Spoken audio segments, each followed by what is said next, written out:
At exactly 7:38 p.m., a blackout ambushed Silverstone Estates, a gated haven of 80 luxury smart villas nestled in a manicured bubble of wealth and Wi-Fi-enabled bidets. Lights flickered, sputtered, and died, plunging the neighborhood into an inky void. Thermostats froze. Wine fridges gasped their last, and the collective hum of smart appliances fell silent, leaving only the faint glow of dying cell phones and the stunned gasps of homeowners who had never known true inconvenience. Panic erupted faster than a trending post on X. Smart ovens screeched their final beeps in a chorus of electronic despair, and a blood-curdling scream cut through the darkness. My Tesla won't charge. Automatic gates ground to a halt, their motors whining like wounded animals, while security systems blinked out one by one, leaving the community exposed. In the chaos, I sat in my lakefront ranch cabin, a relic from a simpler time, and struck a match to light my kerosene lantern. With the practiced ease of someone who'd been waiting for this moment, my diesel generator kicked on, purring like a contented panther, and I poured myself a generous glass of bourbon, savoring the glow of my off-grid setup and the sweet satisfaction of being right. Welcome to the tale of how one power-hungry president learned that real power isn't about rules or fines, it's about actual electricity. I'm Logan Price, a semi-retired electrical engineer and the caretaker of my late grandfather's ranch, a property he snapped up in 1965 when this land was just wild grass and endless possibility. Long before Silverstone Estates sprouted its artisanal dog parks and overpriced meditation gardens, my ranch sits on a critical junction, a forgotten easement where the HOA's underground power lines snake through my land to feed their glittering villas. For decades, it was a simple deal. I granted access to the utility company, and everyone got their juice, no fuss, no drama. That is, until I decided to modernize. I slapped solar panels on my barn roof, installed a state-of-the-art battery wall in my utility shed, and built a sleek new structure to optimize my power use and slash my carbon footprint. It was a masterpiece of engineering, if I do say so myself, and I even shared the details on my YouTube channel, MidnightTales, where I post about off-grid living and sticking it to the man. But my upgrades didn't sit well with Sandra Whitmore, the HOA as self-appointed queen, a spray-tan tyrant with acrylic nails sharp enough to cut glass, and a failing scented candle. MLM business that barely kept her Audi payments afloat. She stormed onto my porch one sunny afternoon, waving those claws like a reality TV villain, accusing me of unauthorized electrical manipulation and aesthetic terrorism against the community's precious rustic chic vibe. Her voice hit a pitch that could shatter crystal as she demanded I disconnect from her gridas if she personally owned the county's electrical infrastructure. I tried to explain, with all the patience I could muster, that I wasn't hooked into her grid. Her grid ran through my property. My setup wasn't just powering my ranch, it was quietly stabilizing the entire HOA's outdated system, buffering their fragile network against brownouts every time someone ran their pool filter and wine fridge at the same time. Sandra wasn't having it. She slapped me with a cease and desist order printed on HOA letterhead, so tacky it looked like a scrapbook explosion, complete with clip art borders and at least 3 conflicting fonts. The document claimed my solar setup was causing magnetic field disharmony and visual electrical dissonance. Terms I'm pretty sure she plucked from a late-night Google spiral. She'll fine me $100 a day for non-compliance, citing violations like improper electron flow patterns that sounded like they came from a sci-fi script. When I pointed out that her own house sported a satellite dish the size of a kiddie pool, painted beige to blend in, she huffed and said it was different because it matched her siding. I bit my tongue to keep from laughing, but the absurdity was piling up faster than her unpaid candle inventory.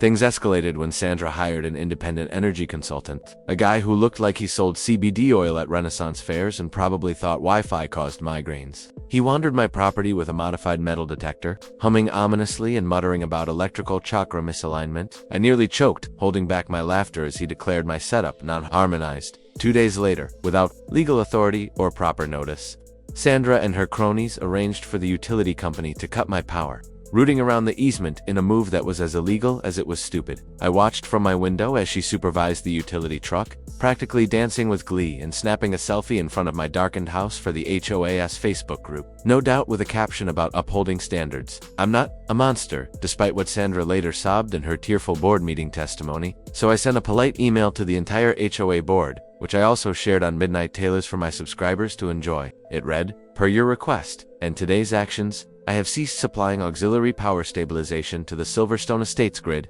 I recommend contacting your utility provider immediately to arrange independent redundancy options, as my system will no longer compensate for your infrastructure deficiencies. Best of luck." Sandra replied with a thumbs up emoji. I framed it. They ignored the warning, probably thinking I was bluffing. They'd soon learn that when an electrical engineer warns you about power infrastructure, you should listen. The first heat wave of the summer hit like a freight train, with temperatures soaring past 100 degrees Fahrenheit for 3 brutal days.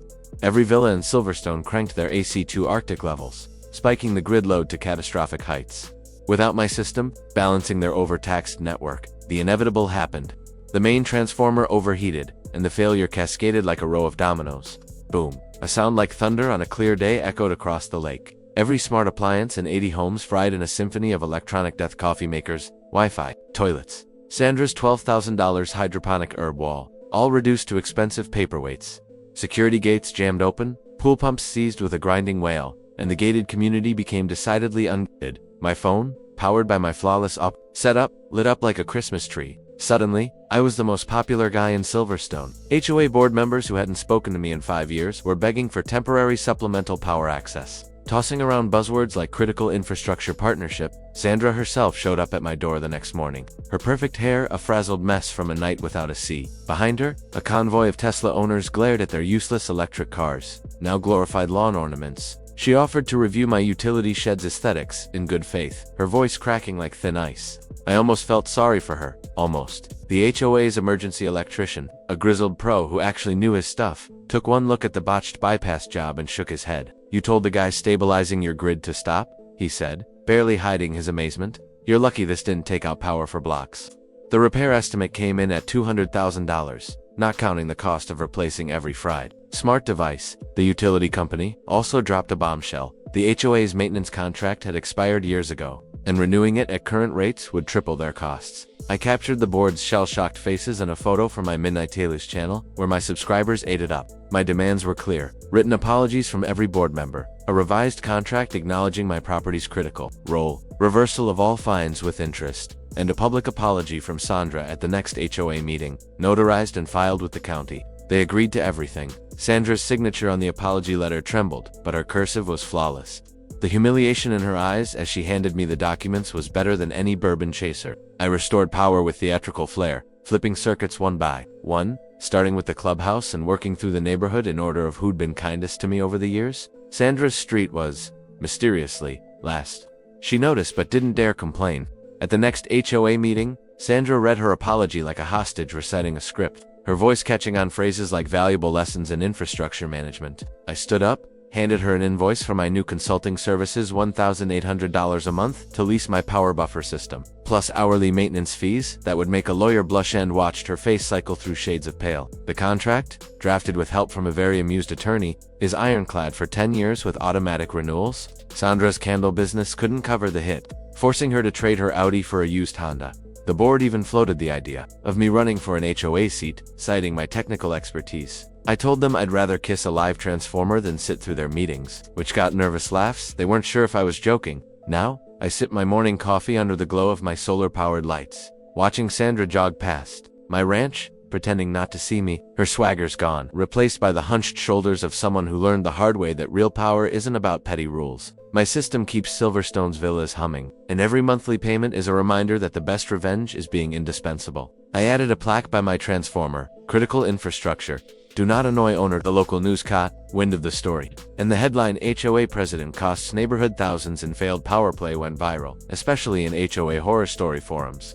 Sandra became the poster child for board overreach, earning a formal censure from the HOA's parent company and a crushing 79-1 vote to boot her out. The one vote was hers, and even that felt hesitant. As she stood at the podium, mouth flapping like a stranded fish, I posted the clip to MidnightTales, where it racked up views faster than her candles gathered dust. The HOA now has a new rule about respecting neighbors with essential utility access, proposed by Sandra's successor and passed unanimously. She muttered something about never crossing an engineer again as she scurried past me after the meeting, and I just raised my bourbon glass and smiled.